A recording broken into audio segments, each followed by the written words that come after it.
Treasure Island by Robert Louis Stevenson. Treasure Island by Robert Louis Stevenson. Read by Adrian Praetzellis. Chapter 27. Pieces of 8. Owing to the cant of the vessel, the masts hung far out over the water, and from my perch on the cross trees I had nothing below me but the surface of the bay.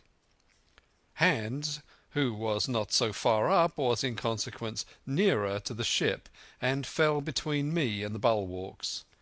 He rose once to the surface in a lather of foam and blood, and then sank again for good. As the water settled I could see him lying huddled together on the clean bright sand in the shadow of the vessel's sides. A fish or two whipped past his body. Sometimes by the quivering of the water he appeared to move a little, as if he were trying to rise, but he was dead enough for all that, being both shot and drowned, and was food for fish in the very place where he had designed my slaughter. I was no sooner certain of this than I began to feel sick, faint, and terrified.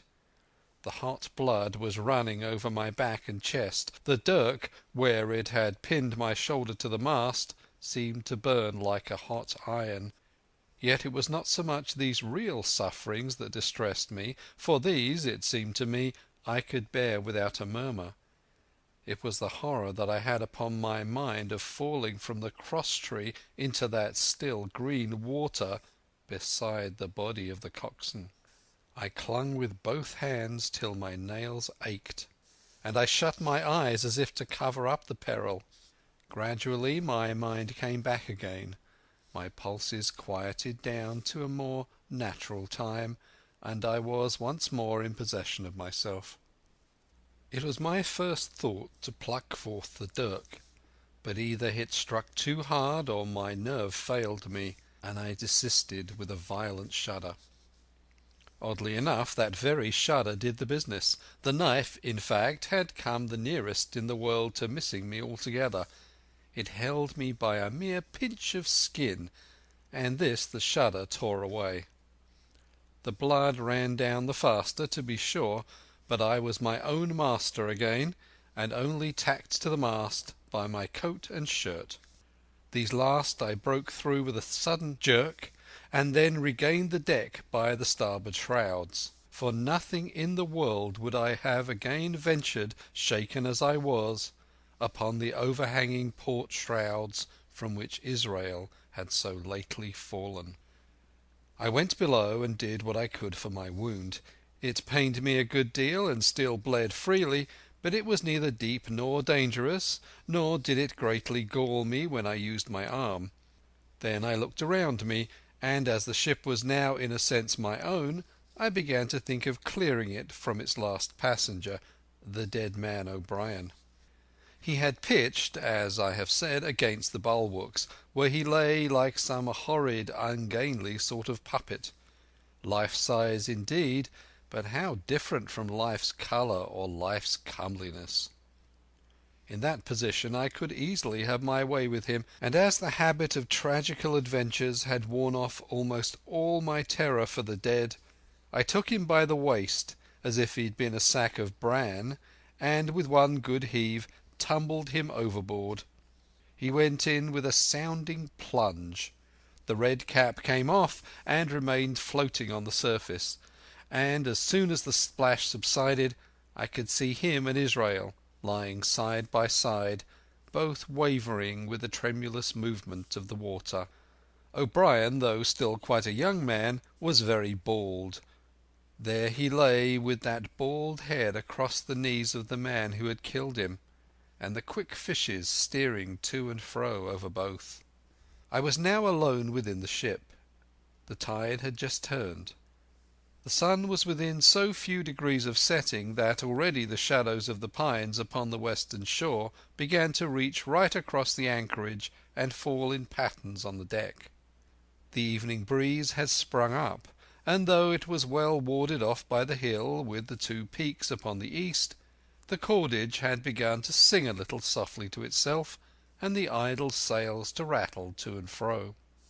I began to see a danger to the ship. The jibs I speedily doused and brought tumbling to the deck, but the mainsail was a harder matter. Of course, when the schooner canted over, the boom had swung outward, and the cap of it and a foot or two of sail hung even under water. I thought this made it still more dangerous, yet the strain was so heavy that I half feared to meddle. At last I got my knife and cut the halyards. The peak dropped instantly, the great belly of loose canvas floated broad upon the water, and since, pull as I liked, I could not budge the downhaul, that was the extent of what I could accomplish. For the rest, the Hispaniola must trust to luck, like myself. By this time the whole anchorage had fallen into shadow. The last rays, I remember, falling through a glade of the wood and shining bright as jewels on the flowery mantle of the wreck. It began to be chill. The tide was rapidly fleeting seaward, the schooner settling more and more on her beam ends. I scrambled forward and looked over. It seemed shallow enough, and holding the cut hawser in both hands for a last security, I let myself drop softly overboard. The water scarcely reached my waist, the sand was firm and covered with ripple marks, and I waded ashore in great spirits, leaving the Hispaniola on her side, with her mainsail trailing wide upon the surface of the bay. About the same time the sun went fairly down, and the breeze whistled low in the dusk among the tossing pines. At least, and at last, I was off the sea, nor had I returned thence empty-handed. There lay the schooner, clear at last from buccaneers, and ready for our own men to board and get to sea again. I had nothing nearer my fancy than to get home to the stockade and boast of my achievements. Possibly I might be blamed a bit for my truancy, but the recapture of the Hispaniola was a clinching answer, and I hoped that even Captain Smollett would confess I had not lost my time. So thinking, and in famous spirits, I began to set my face homeward for the blockhouse and my companions. I remembered that the most easterly of the rivers which drain into Captain Kidd's anchorage ran from the two-peaked hill upon my left, and I bent my course in that direction, that I might pass the stream while it was small. The wood was pretty open, and keeping along the lower spurs, I had soon turned the corner of that hill, and not long after waded to the mid-calf across the watercourse. This brought me near to where I had encountered Ben Gunn, the Maroon, and I walked more circumspectly, keeping an eye on every side. The dusk had come nigh hand completely, and as I opened out of the cleft between the two peaks, I became aware of a wavering glow against the sky where, as I judged, the man of the island was cooking his supper before a roaring fire. And yet I wondered in my heart that he should show himself so careless, for if I could see this radiance, might it not reach the Eye of Silver himself, where he camped upon the shore among the marshes? Gradually the night fell blacker. It was all I could do to guide myself even roughly toward my destination. The double hill behind me and the spyglass on my right hand loomed fainter and fainter. The stars were few and pale, and in the low ground where I wandered I kept tripping among bushes and rolling into sandy pits. Suddenly a kind of brightness fell about me. I looked up. A pale glimmer of moonbeams had alighted on the summit of the spyglass, and soon after I saw something broad and silvery moving low down behind the trees, and knew the moon had risen. With this to help me, I passed rapidly over what remained to me of my journey, and, sometimes walking, sometimes running, impatiently drew near to the stockade. Yet, as I began to thread the grove that lies before it, I was not so thoughtless but that I slacked my pace and went a trifle warily. It would have been a poor end of my adventures to get shot down by my own party in mistake. The moon was climbing higher and higher. Its light began to fall here and there in masses through the more open districts of the wood, and right in front of me a glow of a different colour appeared among the trees. It was red and hot, and now and again it was a little darkened, as it were the embers of a bonfire smouldering. For the life of me I could not think what it might be. At last I came right down upon the borders of the clearing. The western end was already steeped in moonshine. The rest, and the blockhouse itself, still lay in a black shadow, checkered with long silvery streaks of light. On the other side of the house an immense fire had burned itself into clear embers, and shed a steadily red reverberation, contrasting strongly with the mellow paleness of the moon. There was not a soul stirring, nor a sound beside the noises of that breeze. I stopped with much wonder in my heart, and perhaps a little terror also. It had not been our way to build great fires. We were indeed, by the captain's orders, somewhat niggardly of firewood, and I began to fear that something had gone wrong while I was absent. I stole round by the eastern end, keeping close in shadow, and at a convenient place where the darkness was thickest, crossed the palisade. To make assurance surer, I got upon my hands and knees and crawled without a sound toward the corner of the house. As I drew nearer, my heart was suddenly and greatly lightened. It was not a pleasant noise in itself, and I have often complained of it in other times, but just then it was like music to hear my friends snoring together so loud and peaceful in their sleep. The sea-cry of the watch, that beautiful "All's well," never fell more reassuringly on my ear. In the meantime there was no doubt of one thing: they kept an infamous bad watch. If it had been Silver and his lads that were now creeping in on them, not a soul would have seen daybreak. That was what it was, thought I, to have the captain wounded, and again I blamed myself sharply for leaving them in that danger with so few to mount guard. By this time I had got to the door and stood up. All was dark within, so that I could distinguish nothing by the eye.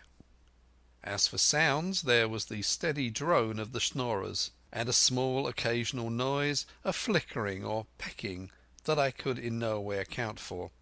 With my arms before me, I walked steadily in. I should lie down in my own place, I thought with a silent chuckle, and enjoy their faces when they found me in the morning. My foot struck something yielding. It was a sleeper's leg, and he turned and groaned, but without awaking. And then, all of a sudden, a shrill voice broke forth out of the darkness. "Pieces of 8, pieces of 8, pieces of 8, pieces of 8, pieces of 8," and so forth, without pause or change, like the clacking of a tiny mill. Silver's green parrot! Captain Flint! It was she whom I had heard pecking at a piece of bark. It was she, keeping better watch than any human being, who thus announced my arrival with her wearisome refrain. I had no time left me to recover. At the sharp clicking tone of the parrot, the sleepers awoke and sprang up, and with a mighty oath the voice of Silver cried, "Who goes?" I turned to run, struck violently against one person, recoiled, and ran full into the arms of a second, who, for his part, closed upon and held me tight. "Bring a torch, Dick," said Silver, when my capture was thus assured. And one of the men left the log house and presently returned with a lighted brand. Chapter 27. Part 6. Captain Silver. Chapter 28. In the enemy's camp. The bright glare of the torch lighting up the interior of the blockhouse showed me the worst of my apprehensions realized. The pirates were in possession of the house and stores. There was the cask of cognac. There were the pork and bread as before, and what tenfold increased my horror, not a sign of any prisoner.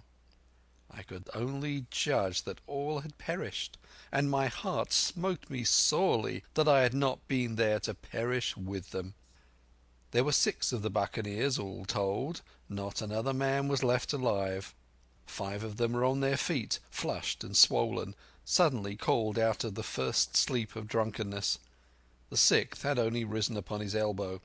He was deadly pale, and the blood-stained bandage round his head told that he had recently been wounded, and was still more recently dressed. I remembered the man who had been shot and run back among the woods in the great attack, and doubted not that this was he.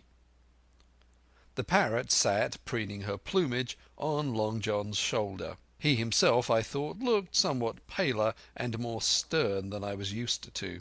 He still wore his fine broadcloth suit, in which he had fulfilled his mission, but it was bitterly the worse for wear, daubed with clay and torn with sharp briars of the wood. "So," said he, "here's Jim Hawkins, shiver my timbers. Dropped in like, eh? Well, come, I take that friendly." And thereupon he sat down across the brandy cask and began to fill a pipe. "Give me the loan of a link, Dick," said he, and then, when he had a good light, "That'll do, my lad," he added. "Stick the glim in the wood heap, and you, gentlemen, bring yourselves too. You needn't stand up for Mr. Hawkins. He'll excuse you, you may lay to that. And so, Jim," stopping the tobacco, "here you are, and quite a pleasant surprise for old John. I see you were smart when first I set my eyes on you, but this here gets away from me clean, it do." To all this, as may be well supposed, I made no answer. They had set me with my back against the wall, and I stood there looking Silver in the face, pluckily enough, I hope, to all outward appearance, but with black despair in my heart. Silver took a whiff or two of his pipe with great composure, and then ran on again. "Now you see, Jim, so be as you are here," said he, "I'll give you a piece of my mind. I've always liked you, I have, for a lad of spirit, and the picture of my own self when I was young and handsome.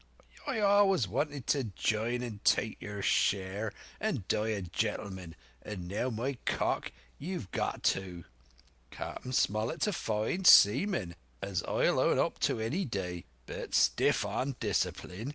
Duty is duty, says he, and right he is. Just you keep clear of the captain. The doctor himself is gone dead again you. Ungrateful scamp, was what he said. And the short and the long of the whole story is about here. You can't go back to your own lot, for they won't have you. And without you start a third ship's company all by yourself, which might be lonely, you'll have to join with Captain Silver." So far so good.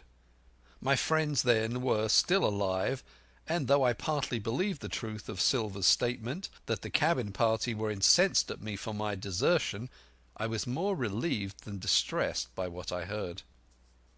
"I don't say nothing as to your being in our hands," continued Silver, "though there you are, and you may lay to it. I'm all for argument. I never seen good come out of threatening. If you like the service, well, you're joined, and if you don't, Jim, why, you're free to answer no.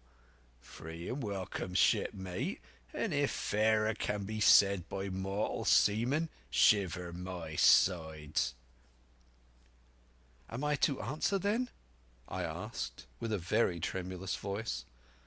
Through all this sneering talk I was made to feel the threat of death that overhung me, and my cheeks burned and my heart beat painfully in my breast. "Lad," said Silver, "no one's a pressing of you. Take your bearings. None of us won't hurry you, mate. Time goes so pleasant in your company, you see." "Well," says I, growing a bit bolder, "if I'm to choose, I declare I have a right to know what's what, and why you're here, and where my friends are." "What's what?" repeated one of the buccaneers in a deep growl. "I'd be a lucky one as knowed that." "You'll perhaps batten down your hatches till you are spoken to, my friend," cried Silver truculently to the speaker. And then, in his first gracious tones, he replied to me. "Yesterday morning, Mr. Hawkins," said he, "in the dog watch, down came Dr. Livesey with a flag of truce, Says he, Captain Silver, you're sold out. Ship's gone. Well, maybe we'd been taking a glass and a song to help it round. I won't say no. Leastways, none of us had looked out. We looked out, and by thunder, the old ship was gone. I never seen a pack of fools look fishier, and you may lay to that, if I tells you that I look the fishiest. Well, says the doctor, let's bargain. We bargained, him and I, and here we are. Stores, brandy, blockhouse, the firewood you was thoughtful enough to cut, and in a manner of speaking, the whole blessed boat from Crosstrees to Keelson. As for them, they've tramped. I don't know wheres they are. He drew again quietly at his pipe. And lest you should take it into that head of yours, he went on, that you was included in the treaty, here's the last word that was said. How many are you, says I, to leave? 4, says he, 4 and one of us wounded. As for that boy, I don't know where he is, confound him, says he, nor I don't much care. We're about sick of him, there was his words. Is that all? I asked. Well, it's all you're to hear, my son, returned Silver. And now I am to choose? And now you are to choose, and you may lay to that, said Silver. Well, said I am not such a fool, but I know pretty well what I have to look for. Let the worst come to the worst. It's little I care. I've seen too many die since I fell in with you. But there's a thing or two I have to tell you, I said, and by this time I was quite excited. And the first is this. Here you are in a bad way. Ship lost, treasure lost, men lost, your whole business gone to wreck. And if you want to know who did it, it was I. I was in the apple barrel that night we sighted land, and heard you, John, and you, Dick Johnson, and Hans, who is now at the bottom of the sea, and told every word you said before the hour was out. And as for the schooner, it was I who cut her cable, and it was I who killed the men you had aboard her, and it was I who brought her where you'll never see her more, not one of you. The laugh's on my side. I've had the top of this business from the first. I no more fear you than I fear a fly. Kill me, if you please, or spare me. But one thing I'll say, and no more. If you spare me, bygones are bygones, and when you fellows are in court for piracy, I'll save you all I can. It is for you to choose. Kill another and do yourselves no good, or spare me and keep a witness to save you from the gallows. I stopped now, for I tell you I was out of breath, and to my wonder not a man of them moved, but all sat staring at me like as many sheep. And while they were still staring, I broke out again. "And now, Mr. Silver," I said, "I believe you're the best man here, and if things go to the worst, I'll take it kind of you to let the doctor know the way I took it." "I'll bear it in mind," said Silver with an accent so curious that I could not for the life of me decide whether he was laughing at my request or had been favourably affected by my courage. "I'll put one to that," cried the old mahogany-faced seaman, Morgan by name, whom I had seen in Long John's public house upon the quays of Bristol. "It was him that knowed Black Dog. Well, and see here," added the sea cook, "I'll put another to that, by thunder. It was this same boy that faked the chart from Billy Bones. First and last we've split upon Jim Hawkins." "Then here goes," said Morgan with an oath. And he sprang up, drawing his knife as if he had been 20. "Avast there!" cried Silver. "Who are you, Tom Morgan? Maybe you thought you were captain here, perhaps. By the powers, but I'll teach you better. Cross me, and you'll go where many a good man's gone before you, first and last, these 30 year back. Some to the yard arms, shiver my sides, and some by the board, and all to feed the fishes. There's never a man looked me between the eyes and seen a good day afterwards. Tom Morgan, you may lay to that." Morgan paused, but a hoarse murmur rose from the others. "Tom's right," said one. "I stood hazing long enough from one," added another. "I'll be hanged if I'll be hazed by you, John Silver." "Did any of you gentlemen want to have it out with me?" roared Silver, bending far forward from his position on the keg, with his pipe still glowing in his right hand. "Put a name on what you're at. You ain't dumb, I reckon. Him that once shall get it. Have I lived this many years to have a son of a rum punch and cock his hat thwart my hawser at the latter end of it? You know the way. You're all gentlemen of fortune by your account. Well, I'm ready. Take a cutlass, him that dares, and I'll see the colour of his inside, crutch and all, before that pipe's empty." Not a man stirred, not a man answered. "That's your sort, is it?" he added, returning his pipe to his mouth. "Well, you're a gay lot to look at, anyway. Not worth much in a fight, you ain't. Perhaps you can understand King George's English. I'm captain here by election. I'm captain here because I'm the best man by a long sea mile. You won't fight as gentlemen of fortune should. Then, by thunder, you'll obey, and you may lay to it. I like that boy now. I've never seen a better boy than that. He's more a man than any pair of rats of you in this here house. And what I say is this: let me see him that'll lay a hand on him. That's what I say, and you may lay to it." There was a long pause after this. I stood straight up against the wall, my heart still going like a sledgehammer, but with a ray of hope now shining in my bosom. Silver leant back against the wall, his arms crossed, his pipe in the corner of his mouth, as calm as though he had been in church. Yet his eye kept wandering furtively, and he kept the tail of it on his unruly followers. They, on their part, drew gradually together toward the far end of the blockhouse, and the low hiss of their whispering sounded in my ears continuously like a stream. One after another they would look up, and the red light of the torch would fall for a second on their nervous faces, but it was not toward me. It was toward Silver that they turned their eyes. "You seem to have a lot to say," remarked Silver, spitting far into the air. "Pipe up and let me hear it, or lay to." "Ax your pardon, sir," returned one of the men. "You're pretty free with some of the rules. Maybe you'll kindly keep an eye upon the rest. This crew's dissatisfied. This crew don't vally bullying the marlinspike. This crew has its rights, like other crews. I'll make so free as that, and by your own rules I take it we can talk together.